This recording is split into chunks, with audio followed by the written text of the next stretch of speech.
দেশের বাজারে স্বর্ণের দামে এক লাফে বড় ধরনের পতন হয়েছে। আন্তর্জাতিক বাজারে দর কমার সঙ্গে সঙ্গে দেশেও সোনার দাম প্রতি ভরিতে ৮,৩৮৬ টাকা কমেছে। বান্ডেল থাকলে প্রতি সেনমানিতে টাকা বাঁচবে।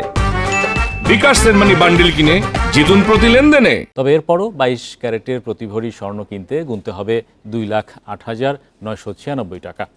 বুধবার সংবাদ বিজ্ঞপ্তিতে বাংলাদেশ জুয়েলার্স সমিতি বাজুস জানায়, দেশের বাজারে তেজাবি বা খাঁটি স্বর্ণের দাম কমেছে, তাই স্বর্ণের নতুন দর ঠিক করা হয়েছে, যা আজ সকাল থেকেই বাজারে কার্যকর হয়েছে। নতুন দামে ২১ ক্যারেটের প্রতি ভরি কিনতে গুনতে হবে ১,৯৯,৫০১ টাকা। ১৮ ক্যারেটের স্বর্ণের ভরি ১,৭০,৯৯৪ টাকা এবং সনাতন পদ্ধতির সোনা বিক্রি হচ্ছে ১,৪২,২০৯ টাকা দরে।